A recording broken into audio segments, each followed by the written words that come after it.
17 अगस्त सन 1988 को मुल्क का तीसरा फौजी डिक्टेटर जनरल ज़ियाउल हक एक तैयारा हादसे में जहन्नुम रसीद हो गया, लेकिन 33 बरस गुजर जाने के बावजूद इसके जहाज़ की तबाही की असल वजूहात इसरार के पर्दों में लिपटी हुई हैं। सन 1988 में जनरल ज़िया की तैयारा हादसे में मौत पाए अमरीकी सहाफ़ी जे एप्स्टीन ने वैनिटी फेयर के एक शुमारे में तहकीकाती रिपोर्ट में लिखा था कि सदर ज़िया की पाक 1 फ्लाइट अमरीकी सफ़ीर समेत तमाम सवारियों की ज़िंदगी की आखिरी परवाज़ साबित हुई।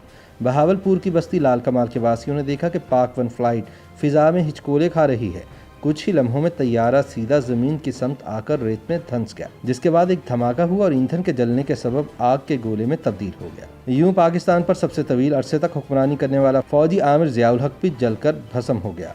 आने वाले दिनों में कई तरह की अफवाहें फैलीं कि किसी मिसाइल ने तैयारे को निशाना बनाया। किसी ने कहा कि बीच फ़िज़ा में धमाका हुआ, किसी ने हलाकत खेज़ गैस के अखराज को, तो किसी ने जहाज़ में आग भड़कने का दावा किया। ये तमाम इम्कानात अखबारात में भी शाया हुए, ताहम उस वक्त के सदर गुलाम इसहाक खान और army chief general Aslam Beg समेत सिविल और फौजी हुकाम की जानिब से इस वाक़े को तखरीबकारी का नतीजा करार दिया गया। मंजर-ए-आम पर आने वाली खुफिया अमरीकी दस्तावेज़ात के मुताबिक जनरल असलम बेग ने जनरल ज़ियाउल हक की मौत के हवाले से 25 अगस्त सन 1988 को फौजी अफसरान से 1 घंटा तवील खिताब किया था और रूसी तर्जुमान के हालिया धमकी आमेज़ बयान की जानिब भी इशारा किया गया, जो कि ज़ियाउल हक के अफ़गान जंग में किरदार पर इनसे नाला था। ताहम बेग ने वाज़े तौर पर इल्ज़ाम लगाने से गुरेज किया था। उनका कहना था कि गैर मुल्की एजेंट्स के अलावा कुछ हमारे अपने लोग भी इस लर्ज़ाखेज़ वारदात में मुलव्विस थे और कभी कोई साजिश तब तक कामयाब नहीं हुई जब तक इसमें अंदरूनी तौर पर लोगों का ताउन हासिल ना हो। तैयारा हादसे के फ़ौरन बाद तहकीकात का आगाज़ कर दिया गया था। 19 अगस्त को अमरीकी स्टेट डिपार्टमेंट ने ऐलान किया था कि क्रैश की वजूहात जानने के लिए उन्होंने इस्लामाबाद की मुआवनत करने के लिए टीम तश्कील दे दी है, जिसके बाद 6 रुकनी टीम 22 अगस्त को पाकिस्तान पहुंची और इसे हादसे के मुकाम पर ले जाया गया, जिसको फ़ौजी अहलकारों ने वाक़े के फ़ौरी बाद महफूज कर दिया था। 23 अगस्त सन 1988 को डॉन अखबार में शाया होने वाली रिपोर्ट के मुताबिक गैर मुल्की और मुकामी माहिरीन की समझ में ये बात नहीं आ रही थी कि किस तरह एक ऐसे तैयारे में जिसे बहावलपुर आमद के बाद और रवानगी से कबल 14 तकनीकी माहिरीन ने चेक किया हो, उसमें ख़राबी पैदा हो सकती है, जिसके बाद जहाज़ के टुकड़े टेस्ट के लिए अमरीका भी ले जाए गए। जनरल ज़ियाउल हक की मौत पर लिखे गए मोहम्मद हनीफ के शोहरा आफाक नावल में आमों की पेटियों को मरकज़ी किरदार के तौर पर ज़ाहिर किया गया, जो बहावलपुर में मरहूम सदर को बतौर तोहफ़ा दी गई थी। जनरल ज़ियाउल हक को तोहफ़ा देने वाले मुतादिद अफराद, जिनमें बहावलपुर के मेयर और एक सूबाई वज़ीर भी शामिल थे, तफ्तीश के लिए 8 घंटे तक पुलिस की हिरासत में रहे। BBC की एक रिपोर्ट के मुताबिक ज़मीनी अमले समेत दीगर 80 अफराद को भी तफ्तीश के लिए हिरासत में लिया गया, जबकि विंग कमांडर मशहूद हसन और फ़्लाइट लेफ्टिनेंट साजिद के लवाहकीन से भी तहकीकात की गई, जिसके बाद दोनों बेगुनाह करार पाए। कैप्टन मशहूद को एक ऐसा पायलट समझा जाता था जिसके साथ सफ़र करना जनरल ज़ियाउल हक काफ़ी पसंद करते थे।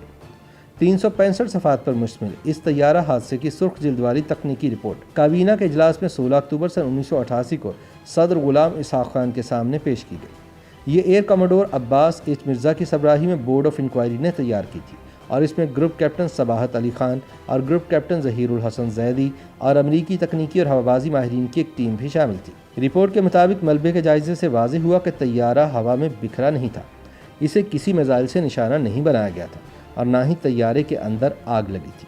जो इकलौता पोस्टमार्टम किया गया था वह अमरीकी ब्रिगेडियर वैसम का था, क्योंकि सिर्फ उसी का जिस्म इस काबिल था कि उसका पोस्टमार्टम किया जाता। बाकी तमाम लोग जलकर भस्म हो गए थे।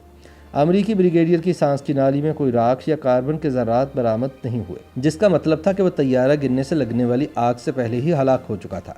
बरकी निज़ाम की खराबी का कोई भी सबूत नहीं मिला। प्रोपेलर ब्लेड्स की हालत से वाज़ेह था कि इंजन पूरी रफ्तार से काम कर रहे थे। तमाम बरकी निज़ाम और ईंधन के पंप नॉर्मल अंदाज में काम कर रहे थे।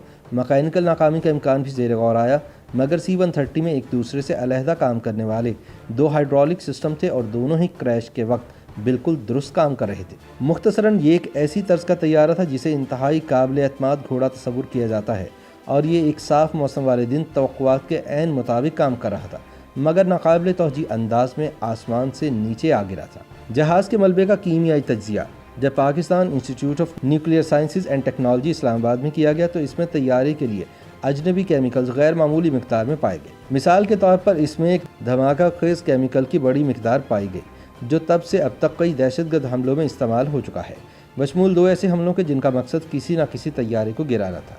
एंटीमनी और फास्फोरस ऐसे केमिकल्स हैं जो आमतौर पर तैयारे के ढांचे या ईंधन में मौजूद नहीं होते, मगर कीमियाई तज्जिये में इनकी मौजूदगी भी सामने आई। رپورٹ کے مطابق پائے گئے عناصر کو زہریلی گیسوں سے بھری پریشرائزڈ بوتلیں پھاڑنے کے لیے استعمال کیا جا سکتا تھا، جن کے پھٹنے سے پائلٹس اور طیارے میں موجود دیگر افراد جزوی طور پر یا مکمل طور پر بے جان ہو سکتے تھے۔ گیسوں کو فوری طور پر انتہائی شدید انداز میں اثر انداز ہونا ہوگا تاکہ یقینی بنایا جا سکے کہ طیارے میں موجود کسی بھی شخص کو آکسیجن ماسک پہننے کا موقع نہ ملے۔ تحقیقاتی ٹیم اس نتیجے پر پہنچی کہ تکنیکی وجہ کی عدم موجودگی میں اس حادثے کی دوسری واحد ممکنہ وجہ مجرمانہ کارروائی یا سیبوٹاژ کی کارروائی ہو سکتی ہے۔ رپورٹ نے ذمہ داران کو بے نقاب کرنے کے لیے تحقیقات کی سفارش بھی کی تھی، تاہم اس معاملے کی مزید تحقیقات نہ ہو پائی کیونکہ اس وقت general Mirza Aslam Baig army chief بن چکے تھے اور ان پر بھی پوزیشن حاصل کرنے کے لیے حادثے کی سازش میں ملوث ہونے کا الزام لگایا جا رہا تھا۔ YouTube پر گوگلی نیوز دیکھنے کے لیے youtube.com کی سرچ بار میں googly news T V type کریں۔ گوگلی نیوز کے پیج پر سرخ رنگ کے سبسکرپشن والے بٹن پر کلک کرنا نہ بھولیے۔ YouTube پیج پر اپلوڈ ہونے والی ویڈیوز سے باخبر رہنے کے لیے بیل آئیکن پر کلک کیجیے۔ آپ کو ہر نئی ویڈیو کے بارے میں نوٹیفیکیشن موصول ہو جائے گا۔